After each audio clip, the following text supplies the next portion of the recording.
어제 코로나19 확진을 받은 231번 환자의 가족 2명이 음성 판정을 받은 가운데 청주에 사는 처갓집 2명은 양성 확진 판정이 나왔습니다. 231번 환자가 다녀간 병원과 대형마트가 오늘부터 일제히 휴업에 들어갔습니다.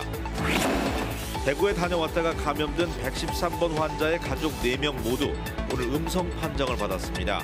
여자친구도 음성 판정이 나왔습니다. 오늘 새벽 전주에서 방화 혐의로 붙잡힌 40대 남성이 코로나19 의심 증세를 보여서 경찰이 검사를 의뢰한 결과 음성 판정을 받았습니다. 편안한 시간 보내고 계십니까? JTB 8시 뉴스입니다. 오늘도 시청자 여러분들이 궁금해하시는 코로나19 중심으로 뉴스를 진행합니다.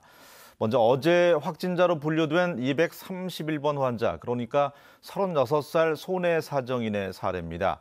전주에 살고 있는 이 남성의 아내와 아들은 다행히 음성 판정을 받았지만 청주에 살고 있는 처갓집 2명은 양성 확진자로 분류가 됐습니다. 첫 소식 주혜인 기자입니다. 어제 확진자로 분류된 231번 환자, 즉 36살 소내 사정인은 원광대병원에서 격리 치료를 받고 있습니다. 남성의 아내와 3살 난 아들은 어제 검체를 채취한 결과 오늘 새벽 음성으로 판명됐습니다. 두 사람은 규정에 따라 2주 동안 전주의 집에서 격리됩니다. 전라북도는 격리 기간 14일이 끝나기 전인 13일째 두 사람을 다시 검사하기로 했습니다. 확진자의 접촉자의 경우에 14일이 지나서 격리 해제를 할 때요, 13일째 전부 다 검사를 시행을 할 겁니다. 증상 유무하고 상관없이. 하지만 231번 환자의 처갓집인 청주에서는 2명의 확진자가 나왔습니다. 231번 환자는 지난 14일 청주 처갓집에 들렸다가 이후 처가 식구들과 태안으로 갔는데 접촉한 처남 부부가 양성 판정을 받았습니다. 특히 처남이 택시기사로 알려져 청주 시민들의 불안감이 커지고 있습니다. 개인 택시를 하고 있어서 이제 지금 역학조사를 해봐야 되는데 카드 조회도 좀 해봐야지 될 것 같고요. 동선 파악을 좀 해봐야지 될 것 같습니다. 전라북도는 소내 사정인 231번 환자의 접촉자는 모두 7명으로 이 가운데 청주 처갓집 2명이 양성이고 나머지는 음성이라고 밝혔습니다. 이 남성은 병원과 대형마트 등 다중시설을 다닐 때 다행히 마스크를 쓴 걸로 알려졌습니다. JTB 뉴스 주혜인입니다. 231번 환자가 다녀간 병원과 대형마트는 오늘부터 일제히 휴업에 들어갔습니다. 이 문을 닫은 시설과 함께 231번 환자의 동선을 알려드립니다. 나금동 기자입니다. 36살 소내 사정인은 지난 16일 아들과 함께 전주 다솔 아동병원을 방문했습니다. 병원은 확진자가 다녀간 것으로 알려지자 어제와 오늘 이틀 동안 소독을 실시했습니다. 내일 한 번 더 소독을 한 뒤 모레부터 다시 문을 열 예정입니다. 어제 밤에 새벽 2시까지 소독을 했고요.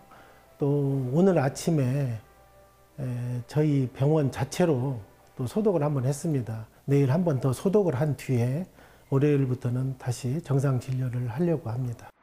효자동 홈플러스도 방역 작업을 마친 뒤 오늘 문을 닫았습니다. 코로나19 확진자가 당점을 방문한 이력이 확인되었습니다. 저희 홈플러스는 코로나19로부터 고객과 직원의 안전 확보를 위해 당점은 임시 휴점 중입니다. 서신동 지리산 한방병원도 소독 후에 문을 닫았습니다. 주요 동선입니다. 16일은 전주 다솔 아동병원과 효자동 홈플러스, 17일과 18일은 직장인 서신동 손해보험사, 20일은 서신동 지리산 한방병원과 효자동 우리들병원입니다. 소독 조치를 받는다면 오히려 다른 어느 곳보다도 더 깨끗한 곳이라고 인정을 받아야 되는 곳이거든요. 전라북도는 현재 7명으로 알려진 환자의 접촉자가 더 있는지 알아보고 관련된 시설의 임시 휴업을 유도하기로 했습니다. JTB 뉴스 나금동입니다. 네, 이번에는 대구에 다녀왔다가 양성 판정을 받은 113번 환자, 28살 남성 사례입니다. 남성의 가족 4명은 1차 검사에서 양성이 의심돼서 긴장감이 감돌았는데요. 오늘 모두 음성 판정을 받았습니다. 113번 환자의 접촉자인 여자친구도 음성 판정을 받았습니다. 김철 기자입니다. 113번 환자, 즉 28살 남성의 가족 4명은 이틀 전 이상 증세가 나타나 전북대 병원으로 긴급 이송됐습니다. 어제 나온 1차 검사에서는 양성 가능성이 제기돼 보건당국을 긴장시켰습니다.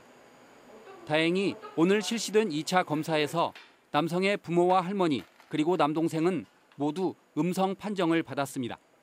가족의 고향인 김재 씨는 크게 안도하며 시민들에게 철저한 위생을 당부했습니다. 보건소에도 너무나 다행스럽게 생각을 하고요. 저희 시민들께서 지금까지 잘 해주셨듯이 앞으로도 손 씻기, 마스크 착용 등 그 예방 수칙을 계속 준수해 주셨으면 대단히 감사하겠습니다. 다만 가족들은 접촉자인 만큼 다음 달 5일까지 김재의 자택에서 격리됩니다. 113번 환자의 여자친구는 어젯밤 예수병원에서 검사를 받은 결과 음성 판정을 받았습니다. 여자친구는 다음 달 2일까지 자가 격리됩니다. 여직원이 어제 예수병원 가서 검사를 받았는데 오늘 새벽에 음성 판정이라고 저한테 연락이 왔어요. 그러니까 너무 다행스럽고 고마운 일이라고 서로 좋아했습니다. 현재까지 113번 환자의 접촉자는 42명으로 전라북도는 이들 접촉자들에게 2주의 자가격리 기간 동안 외출을 삼가해달라고 당부했습니다. JTB 뉴스 김철우입니다. 방화 혐의로 붙잡힌 남성이 코로나19 의심 증세를 보여서 검사한 결과 음성 판정을 받았습니다. 전주 완산경찰서는 오늘 새벽 1시 40분쯤 전주시 서수학동 자신의 아파트 4층에 불을 지른 혐의로 49살 A씨를 붙잡았습니다. 불을 낸 뒤에 2층 상가 건물로 뛰어내린 남성은 허리를 다쳐서 병원으로 옮겨졌고 이후 38도 이상의 고열 증상을 보여서 경찰이 코로나19 검사를 의뢰한 결과 음성 판정이 나왔습니다. 현장에 출동한 경찰관과 소방대원 등 20여 명은 격리됐다가 음성 판정이 나오자 업무에 복귀했습니다. 전라북도가 코로나19의 집단 감염을 초래한 신천지 교회 측에 전북의 모든 시설의 자료를 제출해달라고 요청했습니다. 송하진 지사는 이번 사태가 진정될 때까지 신천지 교회의 잠정 폐쇄를 요구하고 이를 거부하면 감염법에 따라서 강제 폐쇄하겠다고 밝혔습니다. 전라북도는 또 오늘 오후 긴급 재난 문자를 통해서 1월 30일 이후 청도 대남병원과 해당 병원의 장례식장 그리고 신천지 대구교회를 방문한 도민들은 가까운 보건소로 신고해달라고 당부했습니다. 더불어민주당이 4.15 총선 비례대표 후보 20명을 선발하기 위한 공모 절차에 돌입합니다. 민주당은 오는 24일부터 26일까지 여성, 장애인, 외교안보 전문가 등으로 한정된 제한 경쟁과 일반 경쟁 분야를 각각 모집해서 국민공천 심사단과 중앙위원회 투표를 거쳐서 최종 선발할 계획입니다. 현재 도내에서는 농림업 분야 전문가가 비례대표로 지원을 검토하고 있는 것으로 알려져서 전북 출신 비례대표가 나올 수 있을지 주목됩니다. 오늘 낮 1시쯤 김제시 황산면 한 주택에서 불이 나서 50여 분 만에 꺼졌습니다. 이 불로 집안 화장실에서 75살 여성 A씨가 숨진 채 발견됐고 내부 100제곱미터 가운데 70제곱미터가 탔습니다. 소방당국은 아궁이에 있던 불씨가 옮겨 붙으면서 불이 난 것으로 보고 정확한 화재의 원인을 조사하고 있습니다. 어젯밤 11시 20분쯤 전주시 남정동 한 돼지 농장에서 불이 나 40분 만에 꺼졌습니다. 이 불로 축사 한 개동 600제곱미터가 타고 돼지 630마리가 폐사해서 소방서 추산 1억 2천만 원의 재산 피해가 났습니다. 경찰과 소방당국은 정확한 화재의 원인을 조사하고 있습니다. 주말인 오늘은 가끔 구름이 많은 가운데 낮 기온이 10도 안팎으로 포근했습니다. 휴일인 내일도 대체로 맑겠습니다. 내일 아침 기온은 무주와 진안이 영하 5도, 전주는 영하 2도로 대부분 영하권으로 떨어지겠습니다. 낮에는 전주가 9도, 남원과 순창은 10도까지 오르겠습니다. 미세먼지의 농도는 좋음 수준이 예상됩니다. 당분간 기온은 평년 수준을 웃돌겠고 다음 주 월요일 오후부터 화요일까지 비가 내리겠습니다.